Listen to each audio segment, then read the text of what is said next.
to be able to teach something which is of help to each one of you. And of course, many of you have meditated before in your life. And sometimes people keep telling me, said, oh yeah, I know I'm supposed to be peaceful. I know I'm supposed to let go. I know I'm supposed to be nice and calm. But how do you do that? And first of all, the quick answer to that question, how do you meditate? How do you keep calm? How do you let go? And the answer is, as soon as you try to do it, you're not letting go.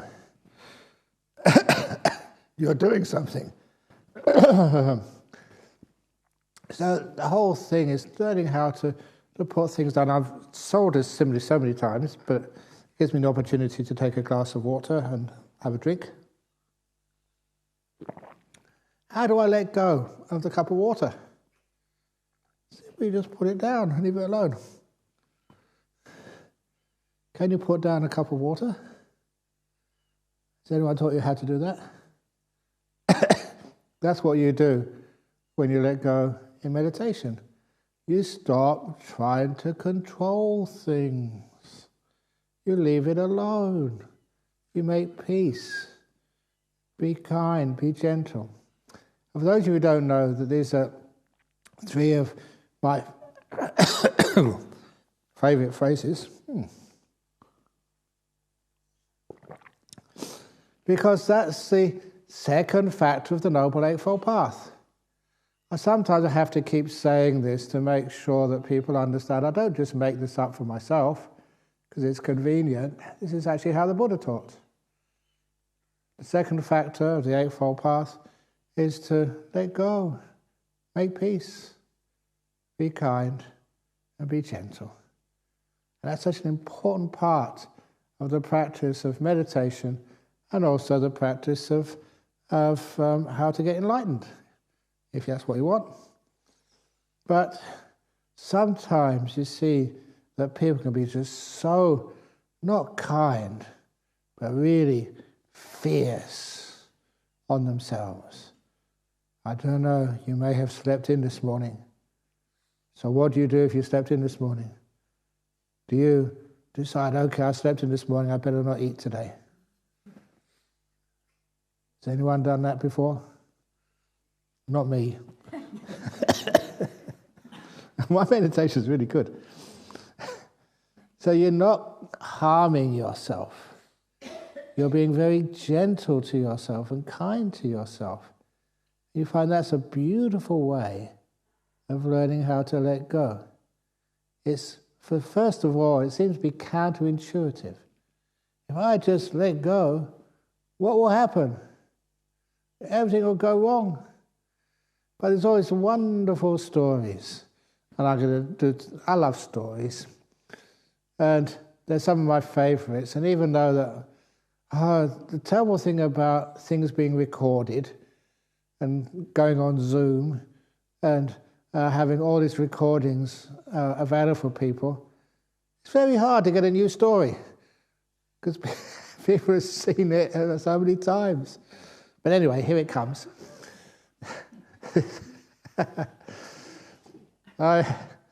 Okay, this particular version of the story that I was giving some teachings to a clinical psychologist who was from Singapore, and she was visiting Jhana monastery for a few days. And when she was meditating, she found it so difficult to get her mind to be peaceful. She was a very young lady and just very, very devoted to Buddhism and really knew that meditation was what she should learn. But it was so hard to stop her mind from thinking. And so, after a while, she came to see me. And so I told her this story. And Singaporean Buddhists are usually very, very respectful. But this time, this young lady couldn't help herself. She was rolling on the floor, holding her tummy, laughing her head off. And I had to finish the story first, then ask why. And the story was that story of this amazing mother here in Perth, whose 5 or 6 year old son sort of threw a tantrum.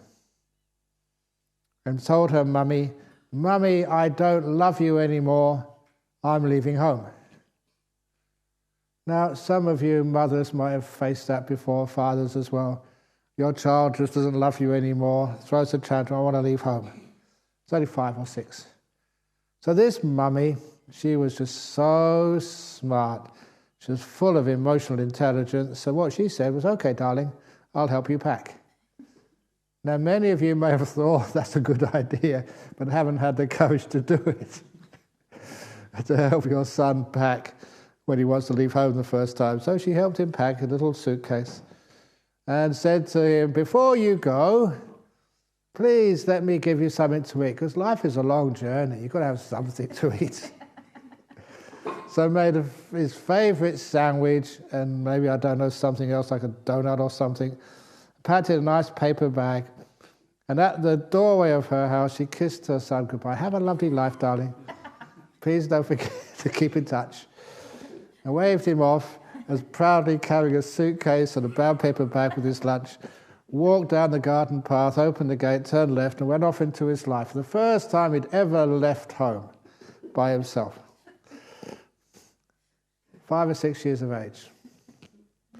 What's going to happen? That's right, about even before he reached the corner of the street, was terribly homesick. Turned around, walked back, went through the gates, down the path. Mother hadn't moved. "Welcome home, darling." That's emotional intelligence. The kid is not going to leave you for too long. When I was saying this to the Singaporean girl, she was laughing and rolling on the floor. I said, "What are you doing?" She said, "You wouldn't believe this, Ajahn Brahm. Same thing happened to me when I was about 5 or 6. I had a really sort of run-in with my mum. I said, "I don't love you anymore, Mum, I'm leaving." And the mother did the same, helped pack her bag, but never made any sandwiches for her daughter. Instead, gave her $20 to buy her own lunch. If you've been to Singapore, you know, yeah, that makes sense. And so anyway. So, and that wasn't in a sort of a house like in Perth in Australia. It was one of these flats, apartment blocks. And and so I had to just reach up for the, I don't know, first of all, the downstairs button, the ground floor.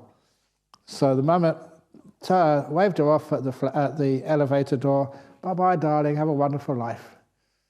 And of course she pressed the bottom number on the elevator, the ground floor. And by the time they got to the ground floor, the poor little girl again was totally homesick. And so managed just to reach the button of the level where she lived. And so the elevator went down and straight up again.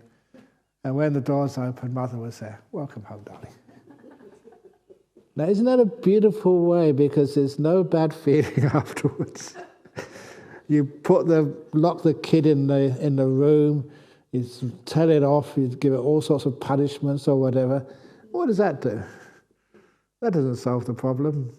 But let it go, knowing the kid will come back. And of course, that simile, I think you all know, is actually how you deal with your mind. So the mind wants to wander off somewhere, wants to think about, it's fed up with listening to Ajahn Brahm go on and meditating. What did I do this for? Oh, crack. How many more days left? 8 more days. Ah! Some people think like that. If you don't think like that now, you think about that during the week. Well, 2 or 3 more days. But sometimes you get it right. 2 or 3 more days. Oh, it's not long enough. I want 6 days. Another 2 or 3 weeks. 2 or 3 months, 2 or 3 years, 20 years.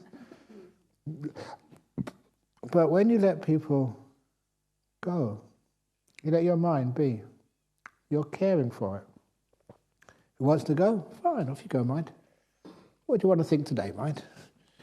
What really naughty fantasy, stupid plan, crazy ideas do you want to think today? You tell your mind that. The most important thing is you're being kind to your mind. And what happens is the mind doesn't want to leave you. Never look at your mind as something you control or something you have to train.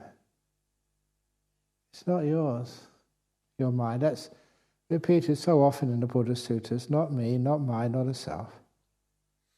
But you have to be kind to it. When you're kind to it, it's amazing just how the mind just wants to be with you. I don't know why. I just had my breakfast. You wouldn't believe just how much was offered for my breakfast.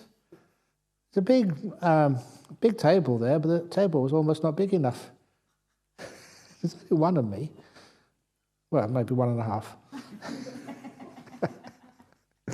But why? Why, if ever you go over the road there to Jhana Monastery for lunchtime, it's incredible the amount of food we get there. We often used to say, we eat one meal a day. We don't eat one meal a day. One banquet a day. One feast. And then why? Because when you have these things happen, I always like to investigate, why does this happen? It's because there's something about kindness, not force. No criticism. Have I ever criticized you for laughing too much? There she goes again. Of course not. Because you get into a state of mind of not criticizing, of being kind, being gentle. And that, for some reason, is so rare in our world that people love it. It's a place of friendliness, a place where people are welcome, a place where people can just relax.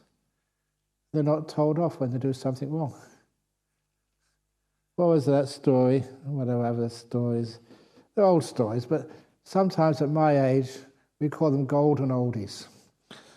And that's where this man was in training. The people in white over in Jhana Monastery, they're in training to eventually ordain as novices and then as monks.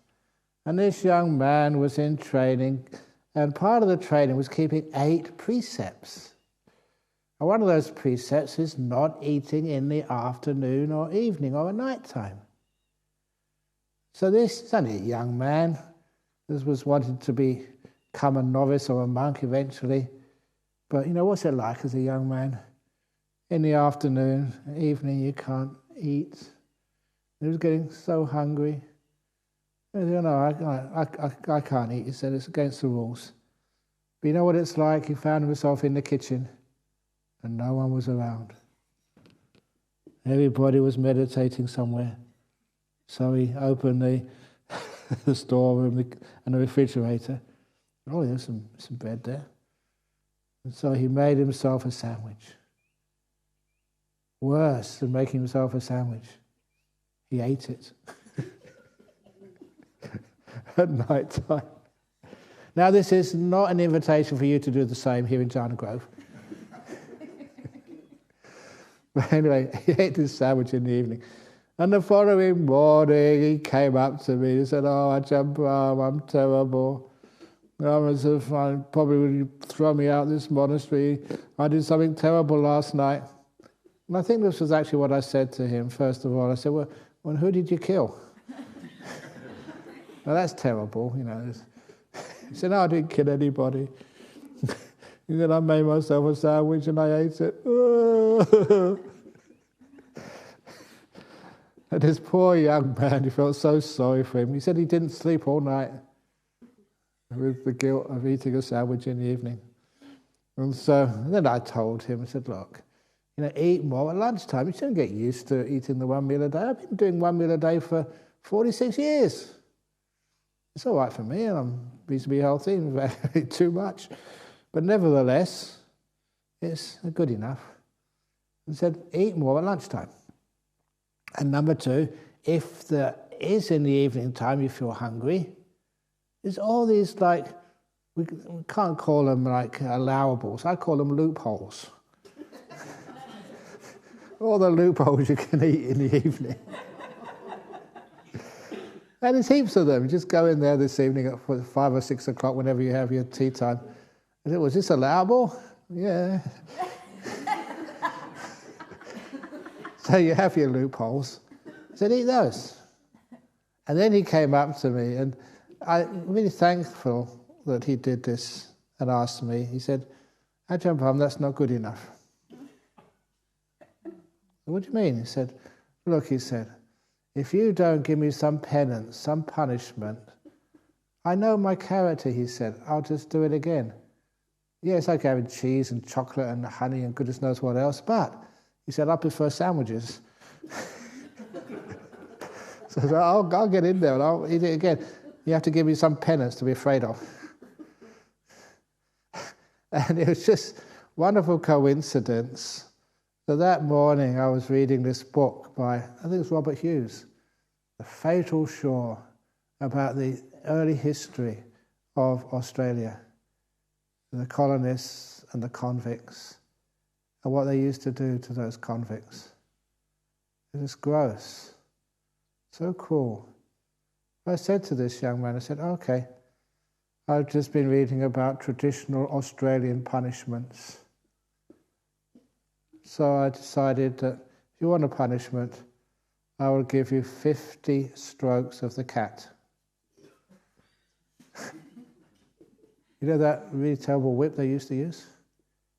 And this man, his face went whiter than the clothes he was wearing. You know, when people are really sort of a bit afraid, so the lips start to wobble a bit. That's not what I meant. He really thought that in the Buddhist monastery would do anything like that, flog people. Well, I kept it up for a few minutes, and then I said, well, you wanted a punishment. That's traditional Australian punishment, so you have to do 50 strokes of the cat. And before he could actually get his breath back and just plead some clemency, I had to tell him what the 50 strokes of the cat mean in the Buddhist monastery of the Theravada tradition. At that time we had 2 cats. Find any one of them. These days we use teddy bears, 50 strokes of the teddy bear. 1, 2, 3, 4. Because the reason he wanted punishment, because he wasn't kind to himself. He didn't have enough loving kindness. And sometimes you can learn that, from a little cat or a dog or a teddy bear or something. Learn some kindness. So you don't need to be punished. Instead, you learn. What happens? You're kind. When you're kind to your body relaxes. When it relaxes, it heals. It gets quite healthy. Learn just how to relax the body. It's one of the reasons why we have these teddy bears here. There's heaps of them over there. What's that you got over there, sir? Not a teddy bear. It's a cushion with a hat on. Okay, I've never seen that one before. They started off with just a teddy bear. We had just one to start off with years ago, and then somebody bought another one, and they must have been opposite gender because now look how many offspring we've got. But the reason we do this is because it's always people don't have enough kindness. Without kindness, you can't let go. You're always trying to get something or do something, and life is never good enough. The retreat centre is not good enough. The food is not good enough. The talks aren't good enough. The chair's not good enough. Nothing is good enough. When you have kindness, you see this teddy bear. Oh, it's got a nice little bow on it. It's a formal wear. So when you have some kindness there, you find it's much easier to let go. What do you mean by letting go? You can enjoy this moment. So anyway, I sent that guy off. Okay, find one of the cats. 1, 2, 3. And when you've done your 50 strokes of the cat, you can come back to me. And of course, he did very well in his life. And he didn't need that punishment. It was just learning how to be kind to himself. Learning how to be kind to your mind. So I look at my mind and it's weird. I'm not really kind to it. So you're on a retreat now. You've got to sort of teach all these people and you've got to inspire. It's a waste of time me teaching. Imagine I gave a really inspiring talk And after the talk, started getting sleepy. That wouldn't be very impressive, would it? Would it? But sometimes we have this word these days called authenticity. You're not trying to put on a show. Just who you are. So little by little, as long as I'm kind to myself, to my mind, to my body and my mind cooperates with me. I mentioned this last night. It's a very important point. Why is it your mind wanders off? You're sitting down meditating, you've got nothing to do all day. And all the things you start thinking about when your mind wanders off, they're total rubbish things, aren't they? None of them is very useful. But nevertheless, we think about this, we think about that. Why? It took me many years to figure the answer to that question.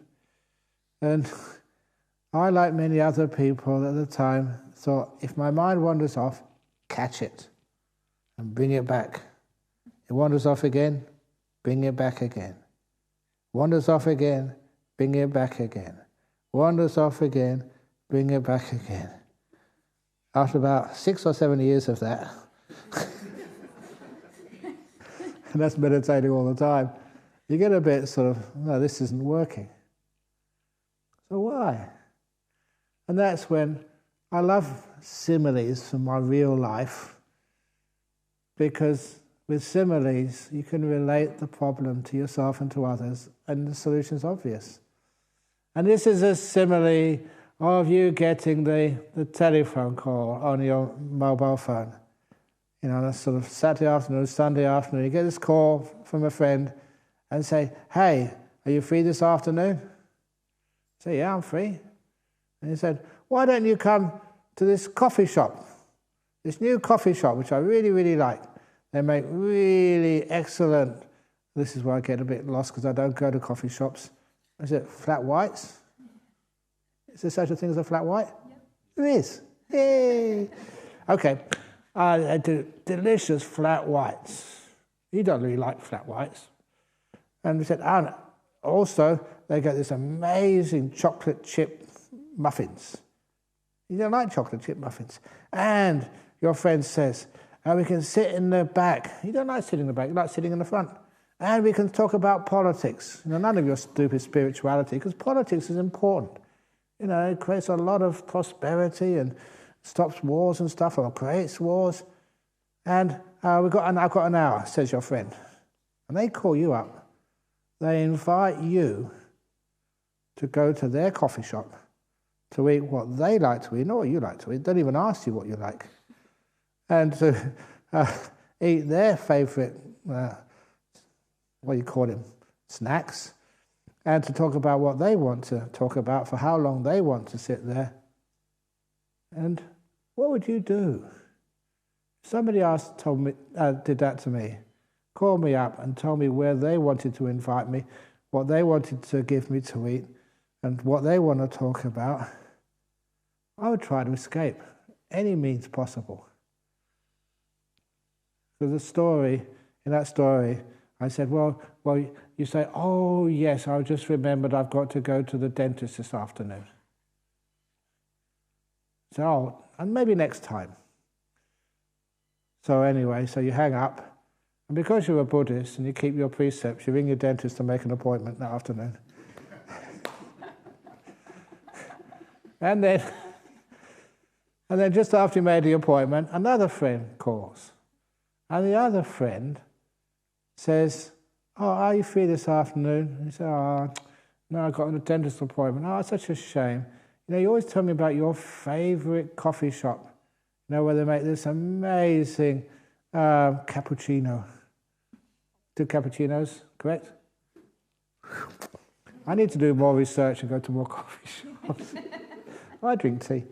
Anyway, so, amazing cappuccino, and these delicious, they do delicious muffins as well, but you don't like muffins, do you? He said, no, I prefer these little biscuits, these cookies. Oh, they make these amazing cookies. You always talk about the amazing cookies in this shop, so I'd like to try some too, said the person giving you a call. And you've always been talking about Buddhism and meditation. I've never done that before. I'd really like to talk about it. And, you can sit in the front, wherever you want to sit, it's fine by me. So when you get an invitation from a friend to go to your favourite coffee shop, to try what you like to drink, to eat what you like to eat, and talk about what you want to talk about, what do you say? You say, I'm cancelling the dentist. I'll be there in 10 minutes. And an hour, when you're with someone you really like and you get on with, it's amazing. 2 hours, 3 hours, 4 hours, 5 hours, the whole afternoon just goes like that. Now that's just a simile, which I hope you can relate to. And it's talking about your mind and meditation.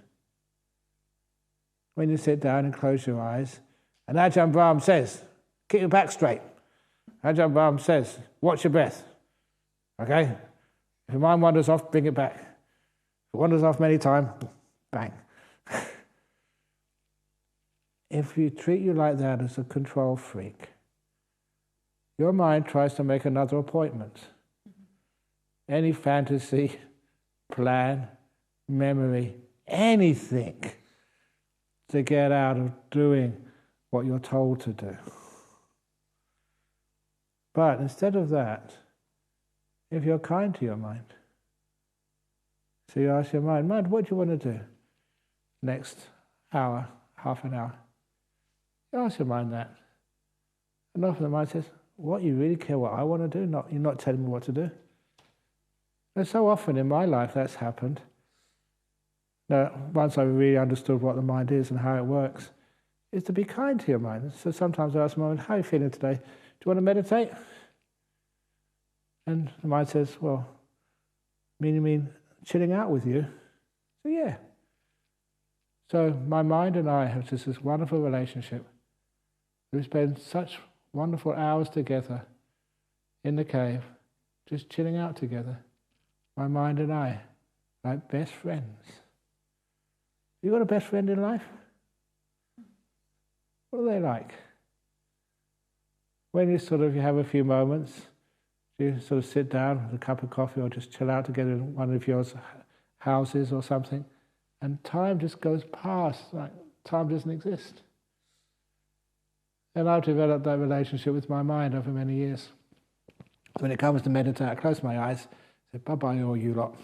Now with my friend, my real friend inside my mind. So we hang out together. So we're at peace together. My mind don't go anywhere. It's just always with the mind. So that restlessness just disappears. Because you're happy to be together. So one does not want to run away from the other. And you don't have to hold it there. You love each other, your mind and you, which means it's easy to stick together. So after a while, that is how you manage to have a peaceful mind, by learning how to respect your mind. And the mind respects you, the watcher. So little by little, the mind becomes very still. What happens next is the amazing part. It's not just dullness or just nothing much happens. Because you're making peace with your mind, you're staying together, you're not wandering off anywhere, you're not fighting a war with yourself. This is where I want to be, and this is where my mind is. And if those two are the same place, wonderful. You're at peace. But if you're somewhere and your mind wants to be somewhere else, of course, that's tension, that's stress. So little by little, where I am, that's where my mind wants to be. We're happy to be here together. And then what happens? Because you're not fighting a war with this moment, your mind becomes really peaceful. It gets energized. Like I was saying last night, just you see this mind, this breath, so much clarity. And it's just easy to watch the breath. For years again, I made the mistake of trying to force the mind onto the breath. I watch your breath. way too early, when it wasn't ready, prepared to watch the breathing, which means it was a struggle, and as soon as it possibly could, my mind ran away. But these days, if I'm too tired, which sometimes I am, I just, okay, have a rest. Just lay down on the bed, 15 minutes or something, and just totally relax. It's one of the things which is part of the meditation, learning how to relax the body, and then you relax the mind. Sometimes instead of calling it meditation, I just call it relaxing to the max, really chilling out. And I'm explaining this on the body first of all, and then on the mind, because it always happens when I just start my meditating, just watch my body and just really relax it. You get to a point, it's not usually that long, when the body relaxes very deeply and it feels pleasant. It's called like the delightful relaxation of the body. For many years, I think in one of the first books which I wrote, I called it the beautiful breath, but I call it delightful. I think it's a much better word these days. So your body's delightful. I've got a 69-year-old body. It should have more aches and pains than it has. So it should have more aches and pains than I can really feel, but you relax it too much and the body feels really good. Feels like it's just had a massage, or been in a hot bath, or what else can you do with your body? I don't know. But anyway, it feels really comfortable. And that's a delightful feeling. So when I recognize that, and it's a weird thing to say this, but many people are afraid of happiness. But I'm not afraid of happiness. Strange thing to say as a monk, as a renunciant. Someone doesn't have very much and sleeps on the floor in the cave. But I have happiness there. I'm not afraid of enjoying the beautiful simplicity of my cave or the relaxation of my body. It feels so nice. And that is a very positive thing, because every time I notice that relaxation of my body, the body gets more relaxed. It goes deeper into relaxation, which means that my body and I can be so at peace together. But what happens next is the body disappears. It's so relaxed, no aches and pains, that it's saying, I'm fine now, you can go off inside into the mind. And I do the same with the mind, really relax my mind. When I really relax the mind and feel it delightful just being here, all of the past and future just vanish. It's something which a lot of times people also ask me, there, poor nose, a little bit of hay fever. Are you okay now, nose? Okay. When you're it's not being stupid or silly, it actually works. Try it. So anyway, when I start watching the present moment, and one of the problems which many people have, they say they just can't do that because there's really important, really negative things or sometimes positive things about the past and the future which weigh on their mind and draw their attention. So one of the things which I practice and notice is there is something about the future which is really, really important. It's bothering you. Don't just try to get rid of it. If you try to ignore it and say, I'm going to stay in the present moment and fight that future, you find again you get too tired and worn out. Instead, be kind to it. What do I mean by being kind to the future? Give it the most positive perception of what the future can be. It's being kind to it. May my future be happy and well.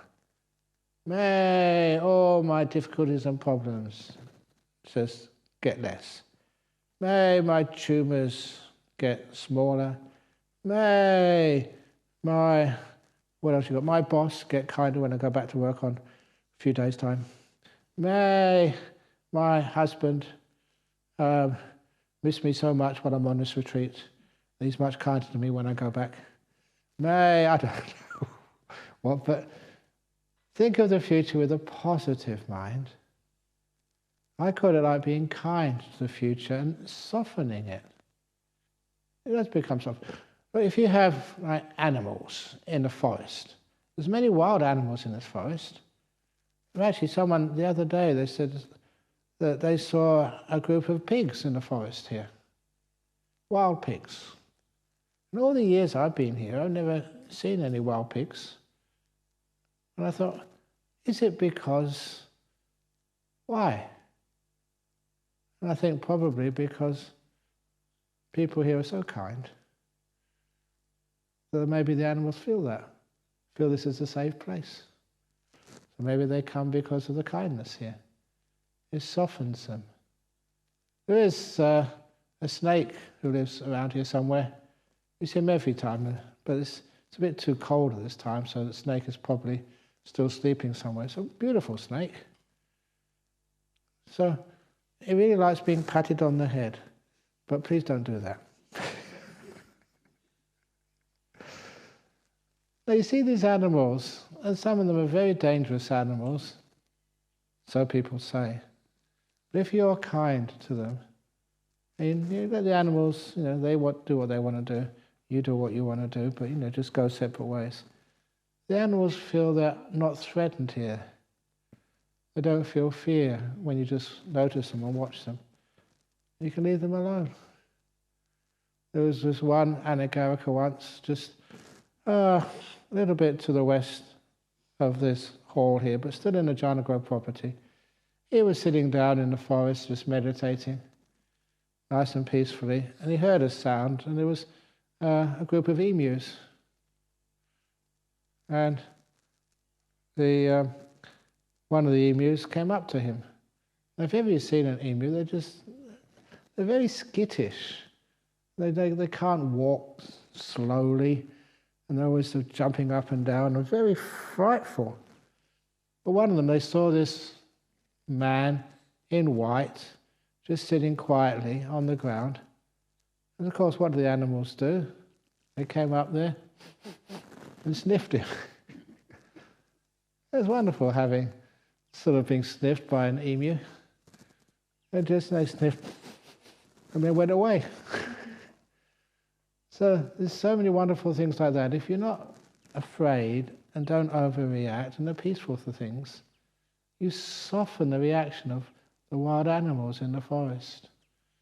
It's the same if you don't overreact to things in the mind of the future and the past. Then it's like they come to sniff you, the future, and then they just go away by themselves. So you just are soft with them. I don't know what you're afraid of in the future or what you're looking forward to in the future, but please soften it first of all, be kind to it. And then it's very easy for it to disappear. The same with stuff in the past as well. What somebody did this morning. Oh, it's amazing just how you get so upset at the smallest thing, which happens, in the dining room or in your hut, or you didn't have a good sleep last night because one of those people in the room kept banging the doors. You get upset when somebody bangs the doors. If they do bang the door, please remember that once the door has been banged, the sound disappears. But the echoes in your head go on for a long time. So what makes the more noise? The banging of the door or your negativity, which keeps that memory going again and again and again and again and again. So be soft. So when you're soft to a person, the past and the future, it's much easier to let it go. Kindness is really important. Same over in Bodhinyana monastery. There's many monks over there, and sometimes a monk says a bad thing to another monk. They're just human beings. They're learning, they're growing. So if they say something bad, Why? So, first of all, you say, well, maybe I misheard it. Maybe they weren't saying it to me. Maybe they're saying it to another monk.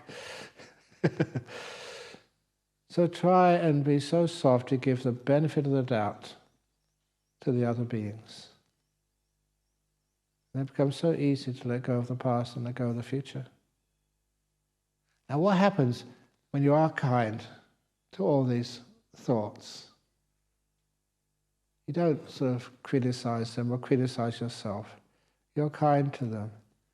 You're creating the cause for letting things go. You're making peace with life and yourself.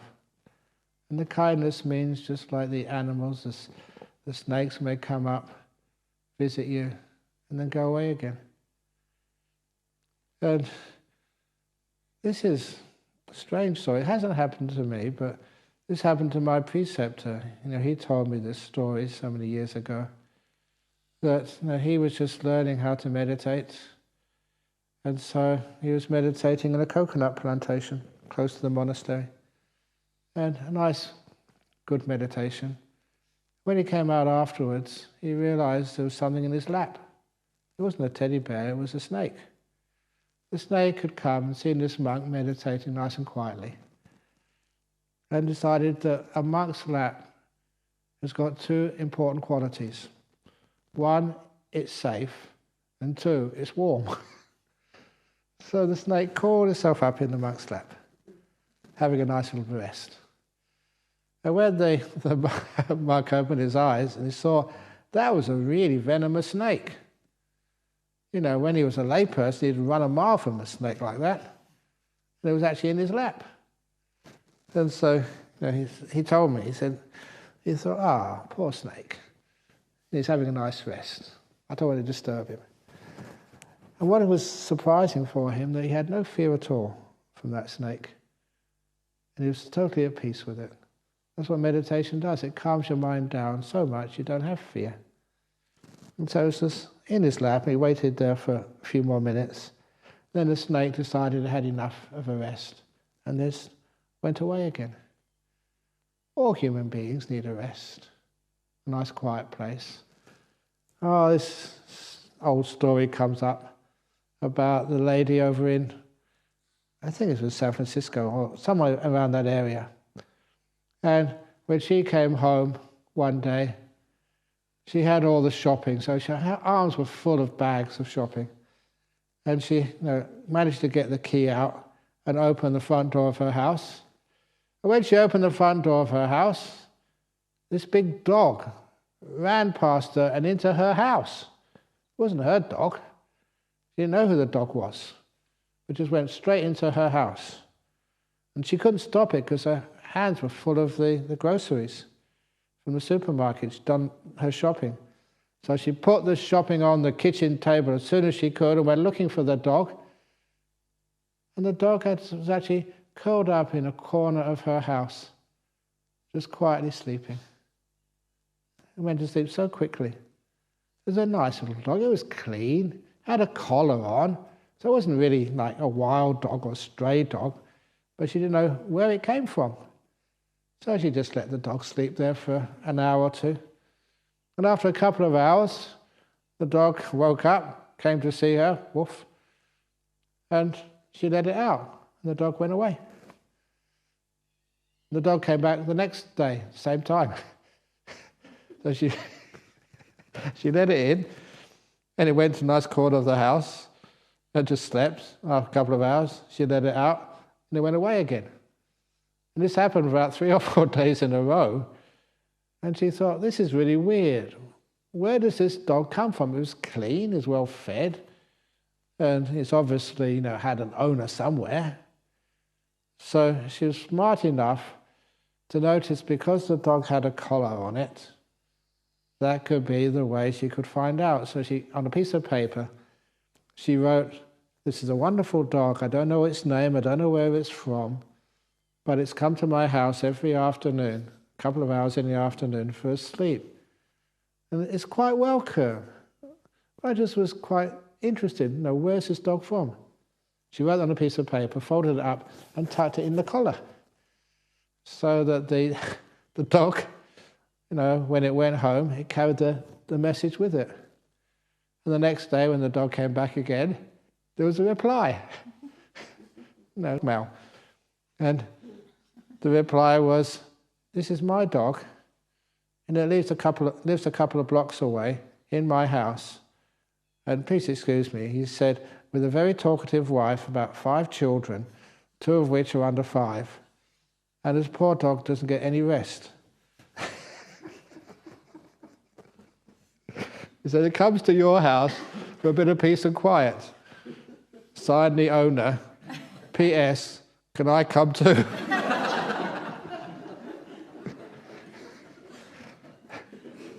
So even animals, they like a bit of peace and quiet. So if you're kind and peaceful to animals, they're always kind and peaceful to you. And if you're kind and peaceful to your mind, it's always cooperative to you.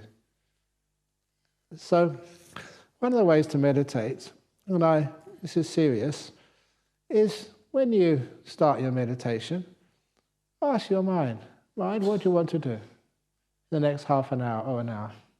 What do you want to do?" Ask it.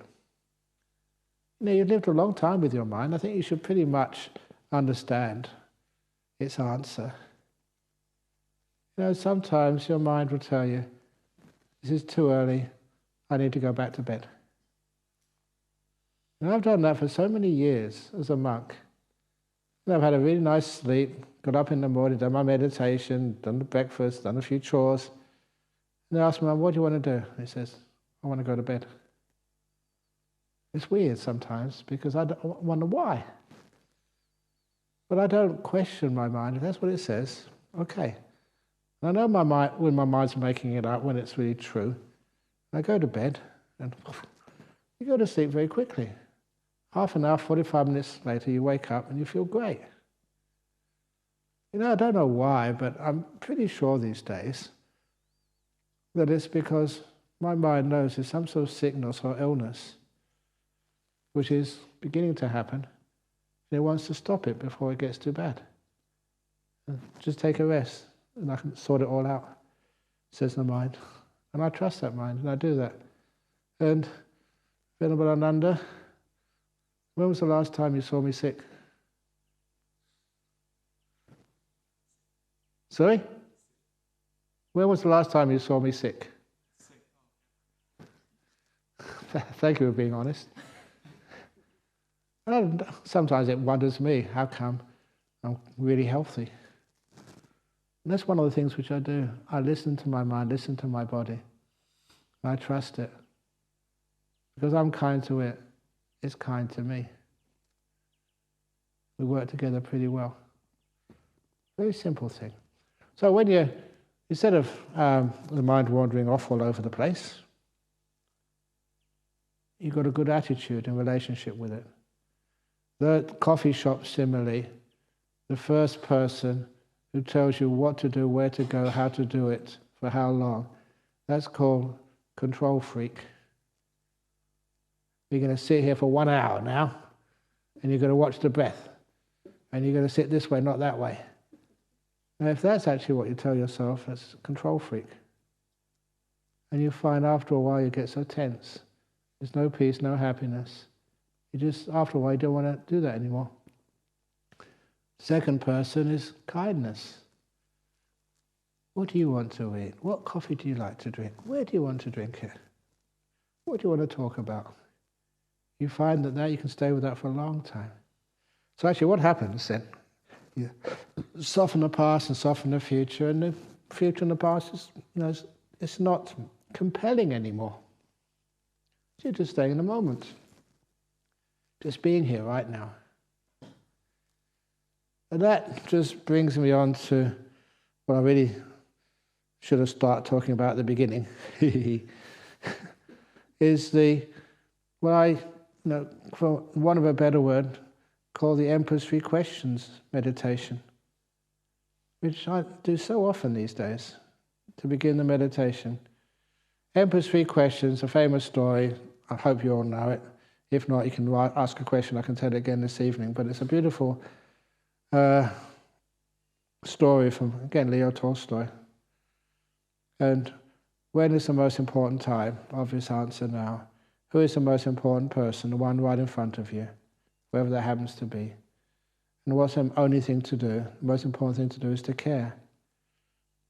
And of course, turning that into meditation practice. When is the most important time? Obviously now. What is the most important thing to be aware of? Whatever is happening right now. It's happening now. That's the only thing to be aware of. That's the most important thing to be aware of. Even if you think it shouldn't be like this, I'm supposed to be blissing out in deep meditation. No, what is actually happening now? Not where you want to be, but where are you right now? Oh, I'm tired. That's important, to be with that, to know it. In this moment, it's the most important object in the whole world. And then what's the most important thing to do? To care for it. And as you heard me on the story before, I'm just running out of time, don't try and cure it, get rid of it, make it better, do something with it. Care for it.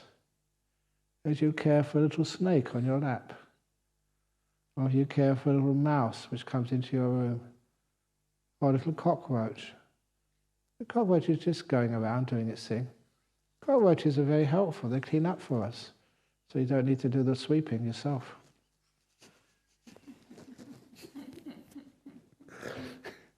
Or whatever it is. But has anyone ever been killed by a cockroach? They're okay. So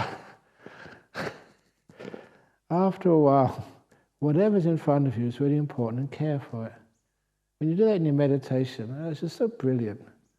Sometimes you're tired, you've got a bit of hay fever, or you get up in the morning, you didn't sleep well. So how can you meditate? So easy. Just close your eyes. What do I feel like now? I feel like, Just be with the ness. And care for it. First of all, if whatever you're aware of right now, you give it importance, that is called mindfulness. You're connecting with this moment. And don't think you have to make it beautiful before you connect with it. Connect with anything. Whatever's happening right now, aches, pains, whatever else is happening in your body, it's important because it's happening now. It's come to teach you something. What it's teaching you don't know. But you're open to learning. And you're caring for it. What happens is, whatever ache and pain that was, it just, after a short while, it vanishes. That's happened to me. And then after a while, you get so peaceful. And you get energy. Ooh, feel good. So often in my life that you have to perform in front of people. And sometimes I feel, I don't want to give a talk this morning. What do? You don't fight, you care. This moment is important for me, right now, caring for it. And you get energy up, clarity up, peace up. And you do that with your eyes closed when you're meditating. Wow, you get into some very, very deep meditations very quickly, very easily, when sometimes I think this shouldn't be happening. It's late at night. I've been working all day. How come I've got all this energy? How come it's so peaceful? Simply because this is the nature of the mind. If you make peace with it, it makes peace with you. It energizes, and it feels very beautiful and peaceful. And it's still. It's what meditation does. There's some amazing experiences on this retreat. But to sum up the talk, if you are restless, please don't fight it. That restlessness, whatever you're experiencing, that is important. It's in front of you, it's happening, so be with it. If you're with it and caring for it, it's amazing that restlessness can't last very long. It soon vanishes. You don't use willpower in meditation. Wisdom power, kindness power. That is what works. Okay, I've talked enough this morning. If you have, during the whole of the retreat, if you have any complaints on this retreat, we have the retreat manager, Leha, at the back, so all the complaints go to Leha. Any praises or compliments, they come here.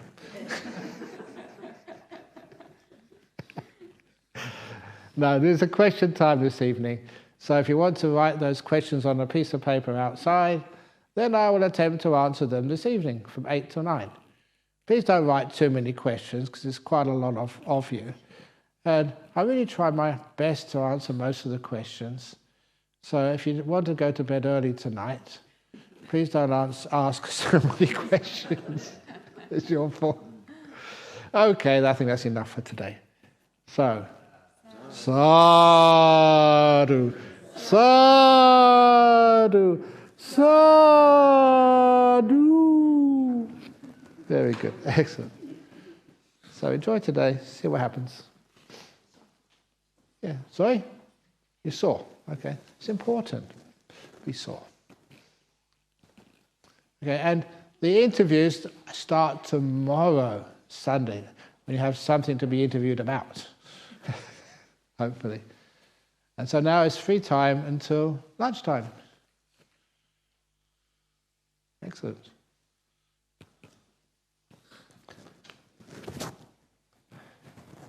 And even though you can't talk to one another because we try and keep noble silence, there's no rule against smiling to one another.